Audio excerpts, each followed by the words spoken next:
El sabueso de los Baskerville. 14. El sabueso de los Baskerville. Uno de los defectos de Sherlock Holmes, si es que en realidad se le puede llamar defecto, era lo mucho que se resistía a comunicar sus planes antes del momento mismo de ponerlos por obra. Ello obedecía en parte, sin duda, a su carácter autoritario, que le empujaba a dominar y a sorprender a quienes se hallaban a su alrededor. Y también en parte a su cautela profesional, que le llevaba siempre a reducir los riesgos al mínimo. Esta costumbre, sin embargo, resultaba muy molesta para quienes actuaban como agentes y colaboradores suyos. Yo había sufrido ya por ese motivo con frecuencia, pero nunca tanto como durante aquel largo trayecto en la oscuridad. Teníamos delante la gran prueba. Pero, aunque nos disponíamos a librar la batalla final, Holmes no había dicho nada. Solo me cabía conjeturar cuál iba a ser su línea de acción. Apenas pude contener mi nerviosismo cuando, por fin, el frío viento que nos cortaba la cara y los oscuros espacios vacíos a ambos lados del estrecho camino me anunciaron que estábamos una vez más en el páramo. Cada paso de los caballos y cada vuelta de las ruedas nos acercaban a la aventura suprema. Debido a la presencia del cochero, no hablábamos con libertad y nos veíamos forzados a conversar sobre temas triviales mientras la emoción y la esperanza tensaban nuestros nervios. Después de aquella forzada reserva me supuso un gran alivio dejar atrás la casa de Frankland y saber que nos acercábamos a la mansión de los Baskerville y al escenario de la acción. En lugar de llegar en coche hasta la casa, nos apeamos junto al portón al comienzo de la avenida. Despedimos a la tartana y ordenamos al cochero que regresara a Combe Tracey de inmediato, al mismo tiempo que nos poníamos en camino hacia la casa Merripit. ¿Va usted armado, Lestrade? Siempre que me pongo los pantalones dispongo de un bolsillo trasero, respondió con una sonrisa el detective de corta estatura, y siempre que dispongo de un bolsillo trasero llevo algo dentro. Bien. También mi amigo y yo estamos preparados para cualquier emergencia. Se muestra usted muy reservado acerca de este asunto, señor Holmes. ¿A qué vamos a jugar ahora? Jugaremos a esperar. Válgame Dios, este sitio no tiene nada de alegre, dijo el detective con un estremecimiento, contemplando a su alrededor las melancólicas laderas de las colinas y el enorme lago de niebla que descansaba sobre la gran ciénaga de Grimpen. Veo unas luces delante de nosotros. Eso es la casa Merripit y el final de nuestro trayecto. He de rogarles que caminen de puntillas y hablen en voz muy baja. Avanzamos con grandes precauciones por el sendero como si nos dirigiéramos hacia la casa, pero Holmes hizo que nos detuviéramos cuando nos encontrábamos a unos 200 metros. Ya es suficiente, dijo. Esas rocas de la derecha van a proporcionarnos una admirable protección. ¿Hemos de esperar ahí? Así es. Vamos a preparar nuestra pequeña emboscada. Lestrade, métase en ese hoyo. Usted ha estado dentro de la casa, ¿no es cierto, Watson? ¿Puede describirme la situación de las habitaciones? ¿A dónde corresponden esas ventanas enrejadas? Creo que son las de la cocina. ¿Y la que queda un poco más allá, también iluminada? Se trata sin duda del comedor. Las persianas están levantadas. Usted es quien mejor conoce el terreno. Deslícese con el mayor sigilo y vea lo que hacen, pero, por el amor del cielo, que no descubran que los estamos vigilando. Avancé de puntillas por el sendero y me agaché detrás del muro de poca altura que rodeaba el huerto de árboles achaparrados. Aprovechando su sombra me deslicé hasta alcanzar un punto que me permitía mirar directamente por la ventana desprovista de visillos. Solo había 2 personas en la habitación. Sir Henry y Stapleton, sentados a ambos lados de la mesa redonda. Yo los veía de perfil desde mi punto de observación. Ambos fumaban cigarros y tenían delante café y vino de Oporto. Stapleton hablaba animadamente, pero el baronet parecía pálido y ausente. Quizá la idea del paseo solitario a través del páramo pesaba en su ánimo. Mientras los contemplaba, Stapleton se puso en pie y salió de la habitación. Sir Henry volvió a llenarse la copa y se recostó en la silla, aspirando el humo del cigarro.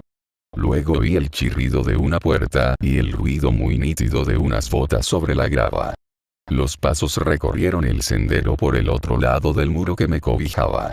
Alzando un poco la cabeza vi que el naturalista se detenía ante la puerta de una de las dependencias de la casa, situada en la esquina del huerto. Oí girar una llave y al entrar Stapleton se oyó un ruido extraño en el interior. El dueño de la casa no permaneció más de un minuto allí dentro. Después oí de nuevo girar la llave en la cerradura, el naturalista pasó cerca de mí y regresó a la casa. Cuando comprobé que se reunía con su invitado, me deslicé en silencio hasta donde me esperaban mis compañeros y les conté lo que había visto. «¿Dice usted, Watson, que la señora no está en el comedor?», preguntó Holmes cuando terminé mi relato. «No. ¿Dónde puede estar, en ese caso, dado que no hay luz en ninguna otra habitación si se exceptúa la cocina?» No sabría decirle. Ya he mencionado que sobre la gran ciénaga de Grimpen flotaba una espesa niebla blanca que avanzaba lentamente en nuestra dirección y que se presentaba frente a nosotros como un muro de poca altura, muy denso y con límites muy precisos. La luna la iluminaba desde lo alto, convirtiéndola en algo parecido a una resplandeciente lámina de hielo de grandes dimensiones, con las crestas de los riscos a manera de rocas que descansaran sobre su superficie. Holmes se había vuelto a mirar la niebla y empezó a murmurar, impaciente, mientras seguía con los ojos su lento derribar. «Viene hacia nosotros, Watson». «¿Es eso grave?» «Ya lo creo. La única cosa capaz de desbaratar mis planes. El baronet no puede ya retrasarse mucho. Son las 10. Nuestro éxito e incluso la vida de Sir Henry pueden depender de que salga antes de que la niebla cubra la senda». Por encima de nosotros el cielo estaba claro y sereno. Las estrellas brillaban fríamente y la media luna bañaba toda la escena con una luz suave, que apenas marcaba los contornos. Ante nosotros yacía la masa oscura de la casa, con el tejado dentado y las enhiestas chimeneas violentamente recortadas contra el cielo plateado. Anchas barras de luz dorada procedentes de las habitaciones iluminadas del piso bajo se alargaban por el huerto y el páramo. Una de las ventanas se cerró de repente. Los criados habían abandonado la cocina. Solo quedaba la lámpara del comedor donde los dos hombres, el anfitrión criminal y el invitado desprevenido, todavía conversaban saboreando sus cigarros puros. Cada minuto que pasaba la algodonosa llanura blanca que cubría la mitad del páramo se acercaba más a la casa. Los primeros filamentos cruzaron por delante del rectángulo dorado de la ventana iluminada.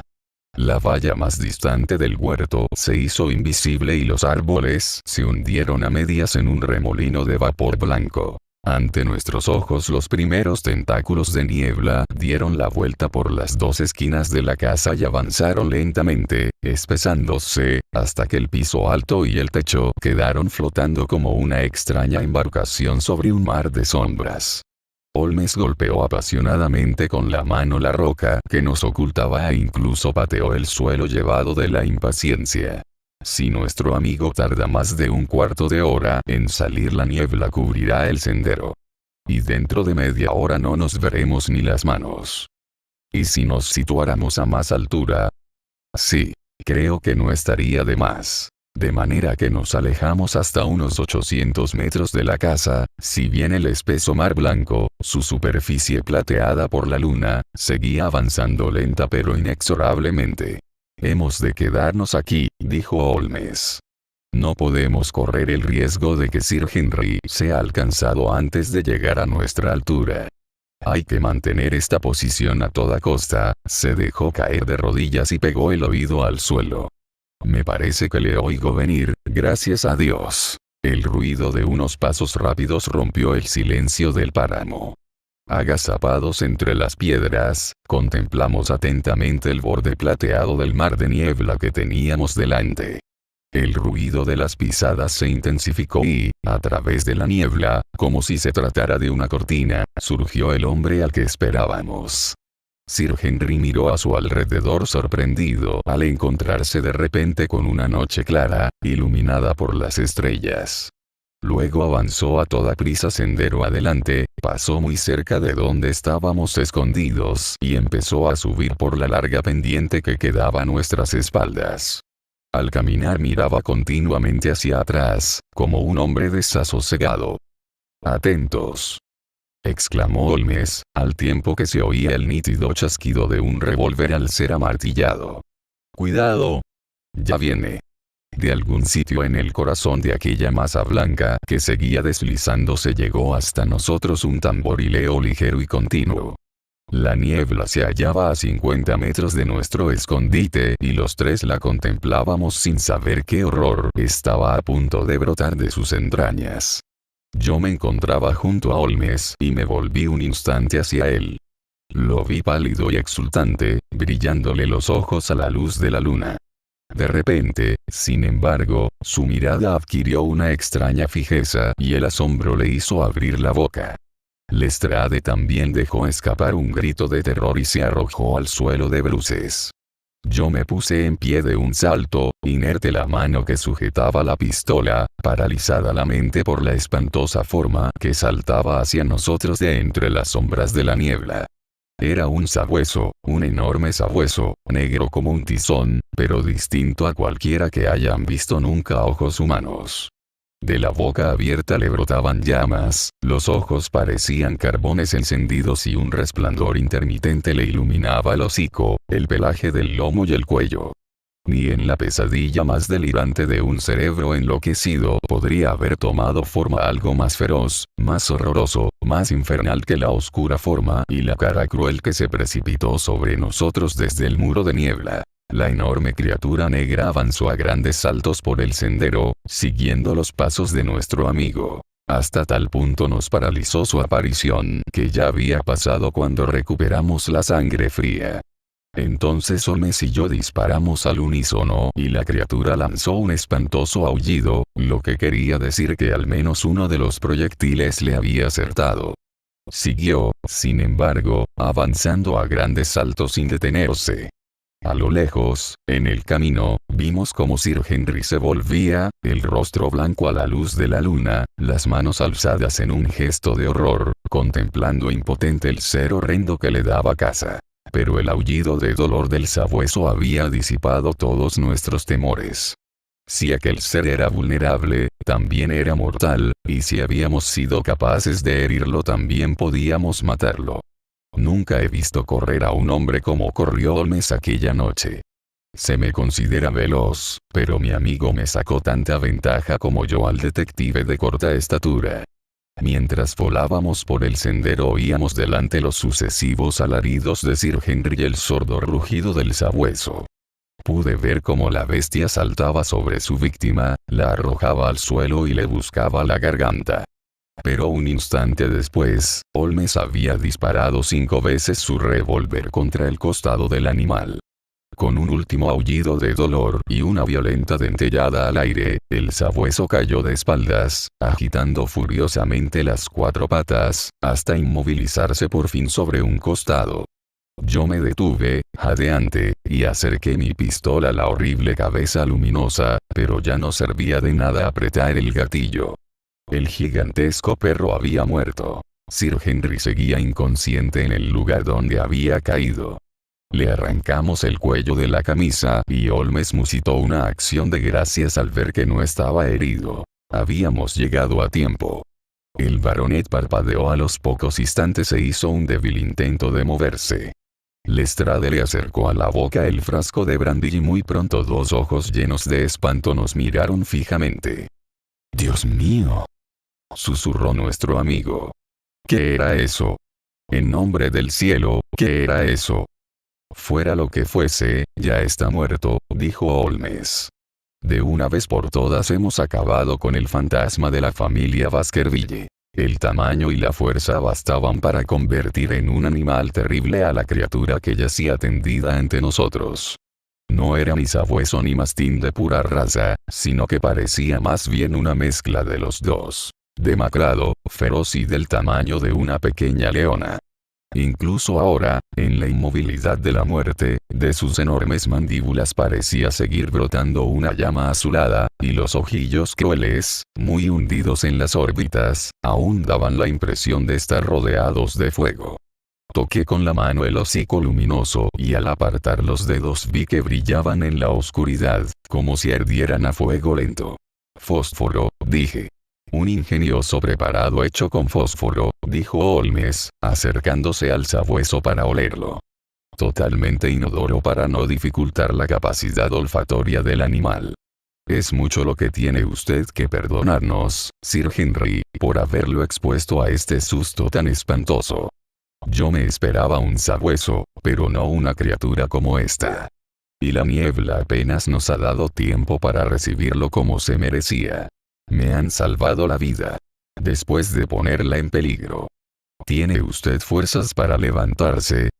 Denme otro sorbo de ese brandy y estaré listo para cualquier cosa. Bien. Ayúdenme a levantarme. ¿Qué se propone hacer ahora, señor Holmes? A usted vamos a dejarlo aquí. No está en condiciones de correr más aventuras esta noche. Si hace el favor de esperar, uno de nosotros volverá con usted a la mansión. El baronet logró ponerse en pie con dificultad, pero aún seguía horrorosamente pálido y temblaba de pies a cabeza. Lo llevamos hasta una roca, donde se sentó con el rostro entre las manos y el cuerpo estremecido. Ahora tenemos que dejarlo, dijo Holmes. Hemos de acabar el trabajo y no hay un momento que perder. Ya tenemos las pruebas. Solo nos falta nuestro hombre. Hay una probabilidad entre 1000 de que lo hallemos en la casa, siguió mi amigo, mientras regresábamos a toda velocidad por el camino. Sin duda los disparos le han hecho saber que ha perdido la partida. Estábamos algo lejos y la niebla ha podido amortiguar el ruido. Tenga usted la seguridad de que seguía al sabueso para llamarlo cuando terminara su tarea. No. Se habrá marchado ya, pero lo registraremos todo y nos aseguraremos. La puerta principal estaba abierta, de manera que irrumpimos en la casa y recorrimos velozmente todas las habitaciones, con gran asombro del anciano y tembloroso sirviente que se tropezó con nosotros en el pasillo. No había otra luz que la del comedor, pero Holmes se apoderó de la lámpara y no dejó rincón de la casa sin explorar. Aunque no aparecía por ninguna parte el hombre al que perseguíamos, descubrimos que en el piso alto uno de los dormitorios estaba cerrado con llave. «Aquí dentro hay alguien», exclamó Lestrade. «Oigo ruidos. Abra la puerta». Del interior brotaban débiles gemidos y crujidos. Holmes golpeó con el talón exactamente encima de la cerradura y la puerta se abrió inmediatamente. Pistola en mano, los tres irrumpimos en la habitación. Pero en su interior tampoco se hallaba el criminal desafiante que esperábamos ver y sí, en cambio, un objeto tan extraño y tan inesperado que por unos instantes no supimos qué hacer, mirándolo asombrados. El cuarto estaba arreglado como un pequeño museo y en las paredes se alineaban las vitrinas que albergaban la colección de mariposas diurnas y nocturnas cuya captura servía de distracción a aquel hombre tan complicado y tan peligroso. En el centro de la habitación había un pilar, colocado allí en algún momento para servir de apoyo a la gran viga, vieja y carcomida, que sustentaba el techo. Aquel pilar estaba atada a una figura tan envuelta y tan tapada con las sábanas utilizadas para sujetarla que de momento no se podía decir si era hombre o mujer. Una toalla, anudada por detrás al pilar, le rodeaba la garganta. Otra le cubría la parte inferior del rostro y, por encima de ella, dos ojos oscuros, llenos de dolor y de vergüenza y de horribles preguntas, nos contemplaban. En un minuto habíamos arrancado la mordaza y desatado los nudos, y la señora Stapleton se derrumbó delante de nosotros. Mientras la hermosa cabeza se le doblaba sobre el pecho vi, cruzándole el cuello, el nítido verdugón de un latigazo. ¡Qué canalla!, exclamó Holmes. Lestrade, por favor, su frasco de brandy. Llévenla a esa silla. Los malos tratos y la fatiga han hecho que pierda el conocimiento. La señora Stapleton abrió de nuevo los ojos. ¿Está a salvo?, preguntó. ¿Ha escapado? No se nos escapará, señora. No, no. No me refiero a mi marido. ¿Está Sir Henry a salvo? Sí. ¿Y el sabueso? Muerto. La señora Stapleton dejó escapar un largo suspiro de satisfacción. Gracias a Dios. Gracias a Dios. El muy canalla. Vean cómo me ha tratado. Retiró las mangas del vestido para mostrarnos los brazos y vimos con horror que estaban llenos de cardenales. Pero esto no es nada, nada. Lo que ha torturado y profanado han sido mi mente y mi alma. Lo he soportado todo, malos tratos, soledad, una vida de engaño, todo, mientras aún podía agarrarme a la esperanza de que seguía queriéndome, pero ahora sé que también en eso he sido su víctima y su instrumento. Unos sollozos apasionados interrumpieron sus palabras.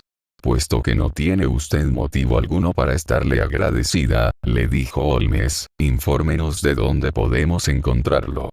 Si alguna vez le ha ayudado en el mal, colabore ahora con nosotros y expíe el pasado de ese modo. Solo hay un sitio a donde puede haber escapado, respondió ella. Existe una vieja mina de estaño en la isla que ocupa el corazón de la ciénaga. Allí encerraba a su sabueso y también allí hizo preparativos por si alguna vez necesitaba un refugio. Habrá ido en esa dirección. La niebla descansaba sobre la ventana como una capa de lana blanca. Holmes acercó la lámpara a los cristales. Vea, dijo. Esta noche nadie es capaz de adentrarse en la gran ciénaga de Grimpen. La señora Stapleton se echó a reír y empezó a dar palmadas. Sus ojos y sus dientes brillaron con una alegría feroz. Tal vez haya conseguido entrar, pero no saldrá, exclamó. No podrá ver las varitas que sirven de guía. Las colocamos juntos para señalar la senda a través de la ciénaga. Ah, si hubiera podido arrancarlas hoy. Entonces seguro que lo tendrían ustedes a su merced. Evidentemente era inútil proseguir la búsqueda antes de que levantara la niebla. Dejamos a Lestrade para que custodiara la casa y Holmes y yo regresamos a la mansión con el baronet. Ya no podíamos ocultarle por más tiempo la historia de los Stapleton, pero encajó con mucho valor las revelaciones sobre la mujer de la que se había enamorado. De todos modos, la impresión producida por las aventuras nocturnas le había destrozado los nervios y poco después deliraba ya con una fiebre muy alta, atendido por el doctor Mortimer. Los dos estaban destinados a dar la vuelta al mundo antes de que Sir Henry volviese a ser el hombre robusto y cordial que fuera antes de convertirse en el dueño de aquella mansión cargada con el peso de la leyenda. Y ya solo me queda llegar rápidamente al desenlace de esta narración singular con la que he tratado de conseguir que el lector compartiera los miedos oscuros y las vagas conjeturas que ensombrecieron durante tantas semanas nuestras vidas y que concluyeron de manera tan trágica. A la mañana siguiente se levantó la niebla y la señora Stapleton nos llevó hasta el sitio donde ella y su esposo habían encontrado un camino practicable para penetrar en el pantano. El interés y la alegría con que aquella mujer nos puso sobre la pista de su marido nos ayudó a comprender mejor los horrores de su vida con Stapleton.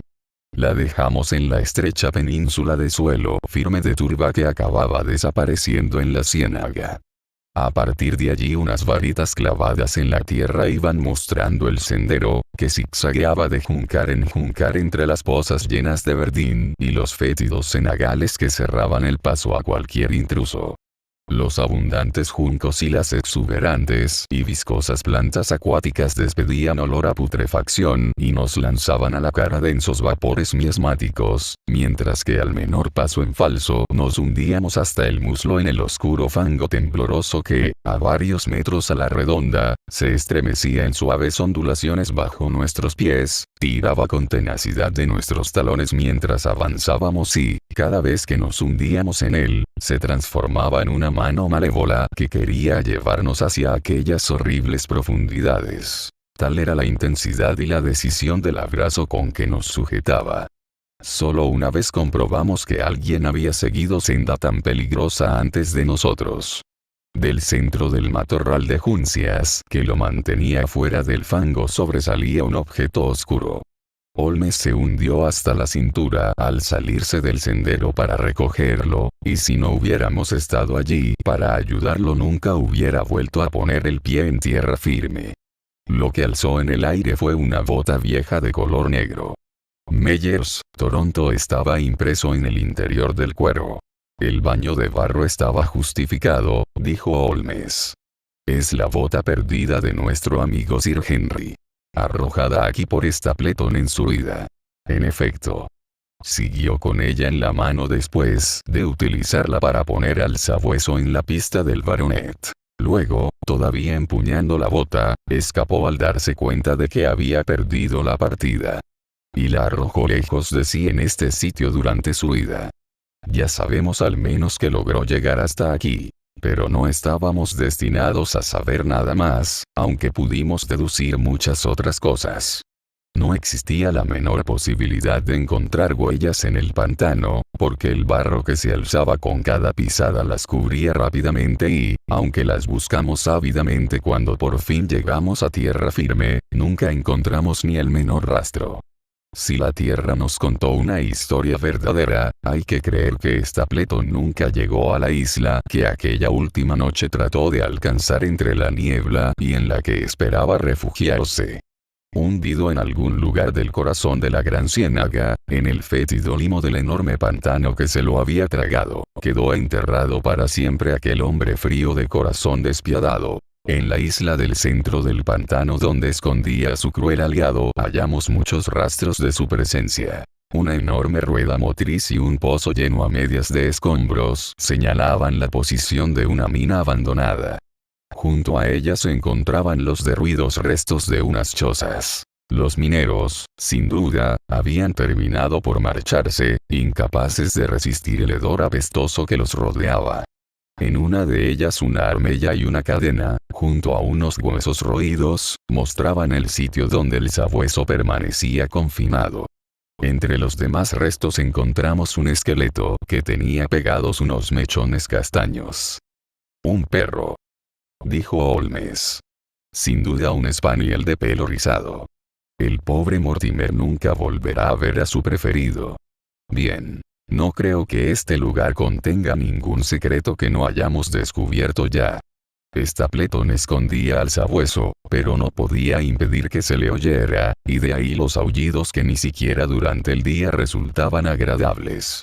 En los momentos críticos podía encerrarlo en una de las dependencias de Merripit, pero eso significaba correr un riesgo, y solo el gran día, la jornada en que Stapleton iba a culminar todos sus esfuerzos, se atrevió a hacerlo.